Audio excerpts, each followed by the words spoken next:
So இப்போ நம்ம பார்க்குறது இன்னொன்று என்னன்னா, இதுதான் வந்து ரெஃபரன்ஸாக நம்ம யூஸ் பண்ணிக்கணும். ரெண்டாவது வந்து ஒரு முக்கியமான விளக்கம். இந்த விளக்கம் வந்து நல்லா நீங்க புரிஞ்சுக்கணும். இந்த விளக்கம் என்னன்னா, ஒரு சின்ன ஒரு வார்த்தை இந்த 4வது அதிகாரத்தில நம்ம பார்க்குறோம். இங்கிலீஷ் டிரான்ஸ்லேஷன்லயும் சரி, தமிழ் டிரான்ஸ்லேஷன்லயும் நமக்கு கரெக்ட்டான பொருத்தமான வார்த்தைகள் இல்லை. அந்த வார்த்தை என்ன அப்படின்னா, கிணறு. வெல். ஓகே. வெல். இங்கிலீஷ்ல ஒவ்வொரு இடத்துலயும் வெல்லுன்னு தான் இருக்கும். தமிழ்லயும் கிணறுன்னு தான் இருக்கும். ஆனா, சில டிஃபரன்ஸஸ் இருக்குது கிரேக்க மொழியில. யோவான் எழுதுறப்போ, கிரேக்க மொழியில எழுதுறப்போ டிஃபரன்ஸ் இருக்கு. அது என்னன்னு சொல்றேன் கேளுங்க. நல்லா கேளுங்க. ஏன்னா, அதுக்கப்புறம் நம்ம பார்க்க போறப்ப இத எக்ஸ்பிளைன் பண்ணதுக்கு டைம் இருக்காது. முதலாவது, இந்த வார்த்தை 4வது அதிகாரத்துல நம்ம 6வது வசனத்துல இருக்கோம். அங்க நம்ம பார்க்கிறது, அங்கே யாக்கோபுடைய கிணறு இருந்தது. Jacob's well was there. அதுக்கப்புறம் பாருங்க அதே வசனத்துல, இயேசு பிரயாணத்தினால் இளைப்படந்தவராய் அந்த கிணற்றருகே உட்கார்ந்தார். He was sitting beside the well. Well 2 இடத்துலயும் வெல். இந்த வார்த்தை அதே மாதிரி 14வது வசனத்துல பாருங்க. வெர்ஸ் 14 அங்க பார்த்தீங்கன்னா, நான் கொடுக்கும் தண்ணீரை குடிக்கிறவனுக்கோ ஒரு காலம் தாகம் உண்டாகாது.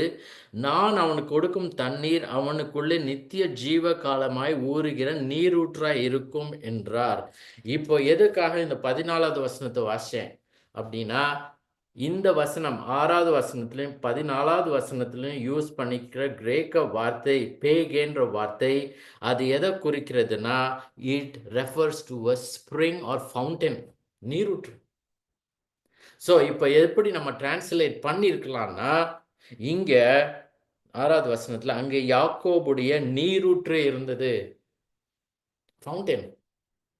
அதே மாதிரி இயேசு பிரயாணத்தினால் இளைப்படைந்தவராய் அந்த நீரூற்று அருகே உட்கார்ந்தார். அதான் நம்ம பார்க்குறோம். ஏன் 14வது வசனம் வாசிச்சேன்னா, அதுல நம்ம பார்க்குறோம், ஊறுகிற நீரூற்றாய் இருக்கும். ஸோ நீரூற்று அதே வார்த்தை தான் இங்க யூஸ் பண்ணுது. அடுத்தது இன்னொன்னு, இதே வார்த்தை வெல் ஆர் கிணறுன்றதுக்கு 11வது வசனமும் 12வது வசனத்திலையும் பாருங்க. அங்க நம்ம என்ன பார்க்குறோம், அதற்கு அந்த ஸ்திரீ, ஆண்டவரே மொண்டு கொள்ள உம்மிடத்தில் பாத்திரம் இல்லையே, கிணறும் ஆழமாய் இருக்கிறதே. 12வது வசனம், இந்த கிணற்றை எங்களுக்கு தந்த. அது ரெண்டுலையும் இங்கிலீஷ்ல வெல்லுன்னு தான் இருக்கும். Sir you have nothing to draw water with and the well is deep. அடுத்தது வசனத்திலையும் நம்ம அதை பார்க்குறோம், he gave us the well. அங்க 11 12வது வசனத்திலும் இருக்கிற வெல், அந்த கிரேக்க வார்த்தை இதே வார்த்தை இல்ல. அது வந்து ஃப்ரேயர்ன்ற வார்த்தை. அது எதுக்குன்னா, அது எதை குறிக்குன்னா, தோண்டப்பட்ட கிணறு. தோண்டப்பட்ட கிணறு. ஸோ 6வது வசனத்துல நம்ம பார்க்கிறது நீரூற்று. 11 12ல பார்க்கிறது தோண்டப்பட்ட கிணறு. ஸோ இதுல இருந்து நமக்கு என்ன புரியுதுன்னா, யாக்கோபு அந்த செகேன்ற ஊருக்கு போறார். அதை வாங்குறார். நிலத்துல தண்ணீர் தேவைப்படுது. அங்க ஒரு நீரூற்று இருந்தது. அங்க போய் ஒரு கிணறா அதை தோண்டினார். ஏன்னா எப்போதுமே தண்ணி அங்க இருக்கும். புரிஞ்சுதா?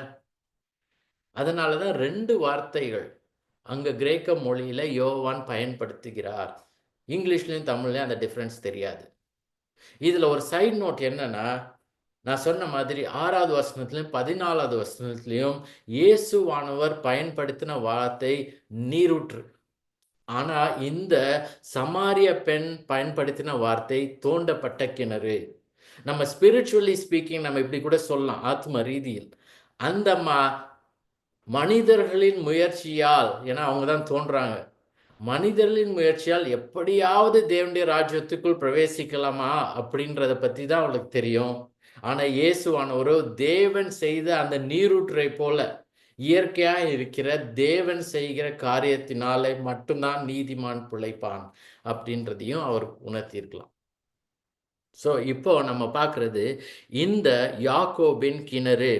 இந்த யாக்கோபின் கிணறு இயேசுவானவர் காலத்துல 250 அடி தூரம், ஆர் அந்த அளவுக்கு இட் இஸ் டீப், ஆழம். இன்னைக்கு இந்த கிணறு இருக்குதுன்னு சொன்னேன், இது 150 டிகிரி 50 அடி. ஏன்னாக்கா அதில் குப்பையில் தூசிலாம் இருக்கிறதுனால. ஸோ இப்போ நம்ம பார்க்குறோம் திரும்பி அந்த 6வது வசனத்துல பாருங்க. 6வது வசனத்துல இயேசு அங்கே யாக்கோபுடைய கிணறு இருந்தது. இயேசு பிரயாணத்தினால் இழப்படைந்தவராய், அவருக்கு அந்த ஜேர்னி, அவர் எங்கேருந்து போறார்? யூதேயா தேசத்துலேருந்து திரும்பி போறார், கலிலேயாவுக்கு போறார். போற வழியில இந்த சமாரியா ஊரான இந்த சைகாருக்கு வரார். சீகார் ஊருக்கு, சீகார் ஊருக்கு பக்கத்துல தான் இந்த கிணறு இருக்கு. இந்த கிணற்றுல இளைப்படைந்தவரை உட்கார்ந்து இருக்கிறார். ஏன் இளைப்படைந்தவராய் உட்கார்ந்து இருக்கிறார் என யோவான் சொல்றார். அப்பொழுது ஏறக்குறைய 6ஆம் மணி வேளையாய் இருந்தது. அதாவது 12 மணி மத்தியானம். மத்தியானம் 12 மணிக்கு என்ன இருக்கும்? வெயில் ஜாஸ்தியா இருக்கும்.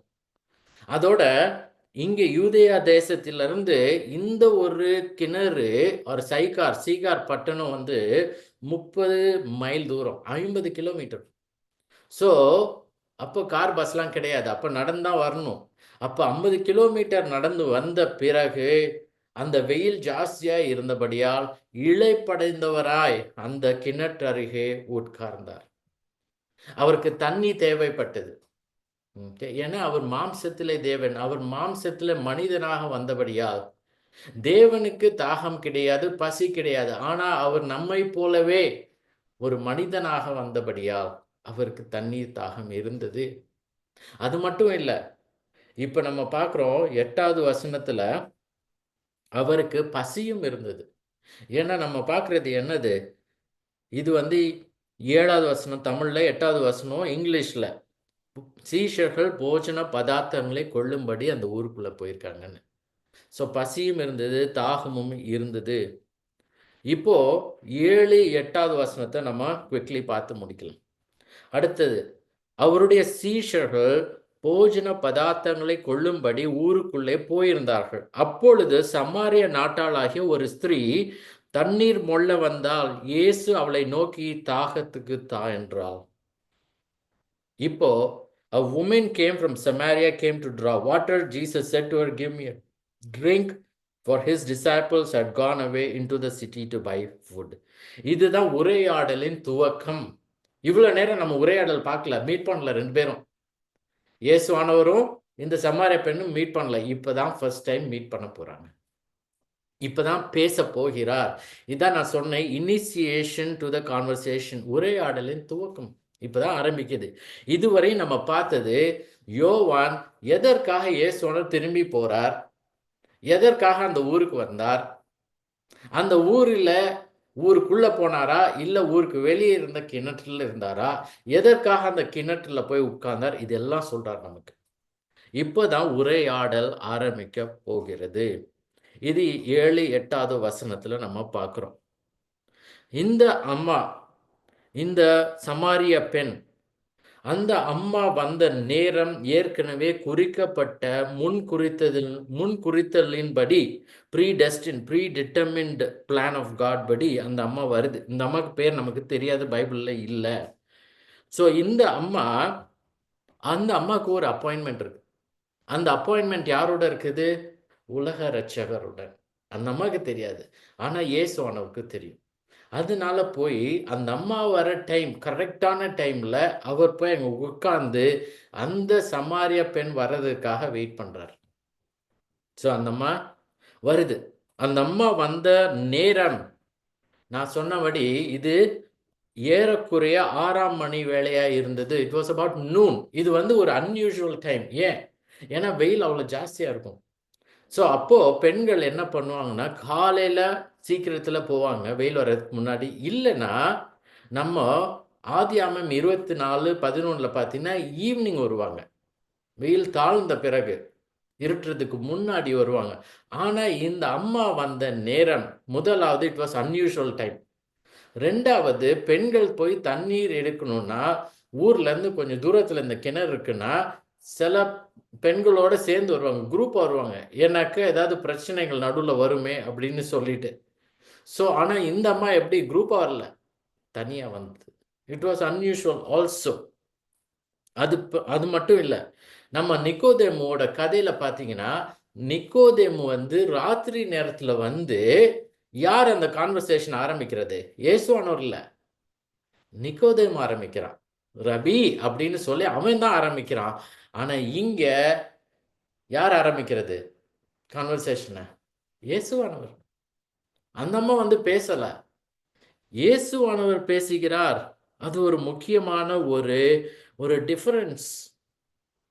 சக்கேயுவோட கதையிலையும் பார்த்தீங்கன்னா, அவன் வந்து மரத்துல ஏறி உட்கார்ந்துருக்கான், சிக்கமோ ட்ரீல, இல்லையா? அங்க இயேசுவானவர் அண்ணாந்து பார்த்து, அங்கேயும் இயேசுவானவர் தான் அவனை கூப்பிடுறார், சீக்கிரமா கீழே இறங்கி வான்னு. அது மட்டும் இல்லாம நம்ம வந்து லூக்கா 15ல பார்த்தீங்கன்னா, அங்க ஒரு கதை ஒண்ணு சொல்றாரு. அந்த கதை என்னன்னா, ஒரு ஆடு காணாம போகுது. அப்போ அந்த மனுஷன் தான் ஆட்டை தேடி போகிறான். அதுபோல இந்த உலக இரட்சகர், அவர் இந்த காணாமல் போன இந்த ஆட்டை நோக்கி சென்று கிணற்றுல உட்கார்ந்து அந்த ஆட்டுடன் பேசினார். இதுதான் நம்ம பார்க்கிறோம். அடுத்தது அதுல பார்க்கிறது என்னன்னா, அங்க அந்த ஸ்திரீ மொள்ள வந்தால், இயேசு அவளை நோக்கி தாகத்துக்கு தா. இது வந்து எக்ஸ்பிளைன் பண்றாங்க தமிழ்ல.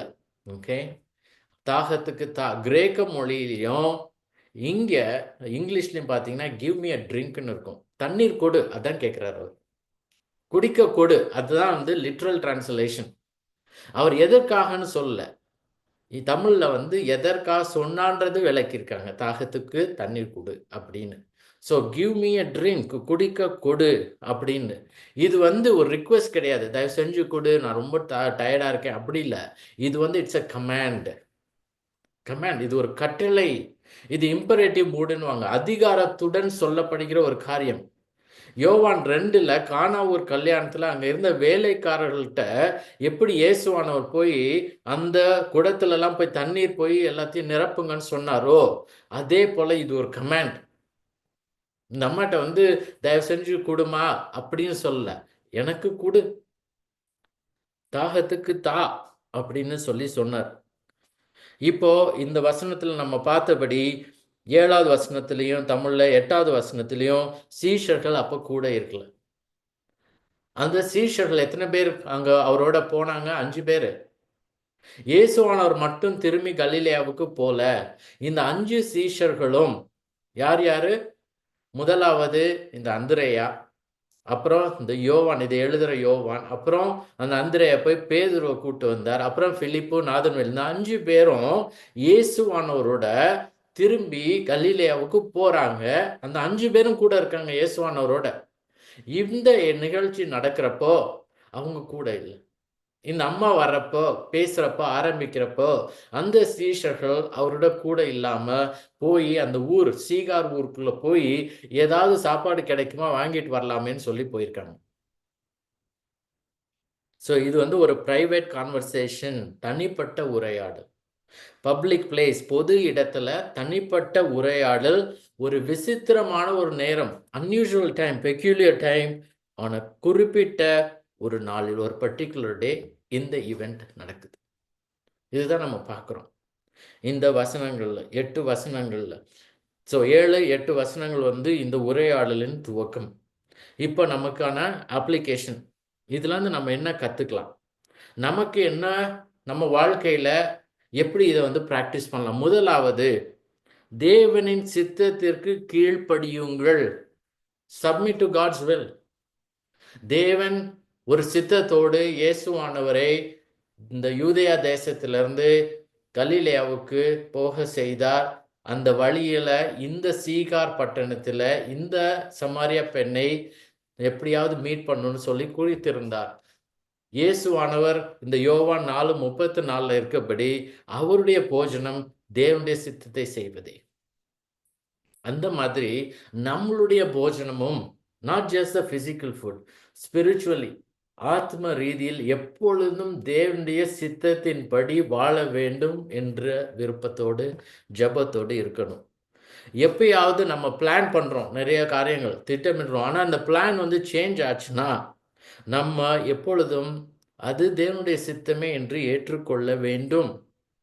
நீதிமொழிகள், ப்ராவர்ப்ஸ் 16, நீதிமொழிகள் 16, 1வது வசனமும் 9வது வசனம், மனதின் யோசனைகள் மனுஷனுடையது, நாவின் பிரதியுத்திரம் கர்த்தரால் வரும். மனுஷனுடைய இருதயம் அவருடைய வழியை யோசிக்கும், அவனுடைய வழியை யோசிக்கும், அவனுடைய நடைகளை உறுதிப்படுத்துகிறவரோ கர்த்தர். The plans of the heart belong to man, but the answer of the tongue is from the Lord. The heart of man plans his way, but the Lord establishes his steps.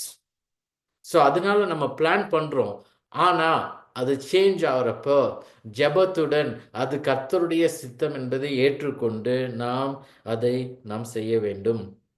நம்ம பரமண்டல ஜெபம்னு சொல்கிறோம் மத்தேயு 6ல்.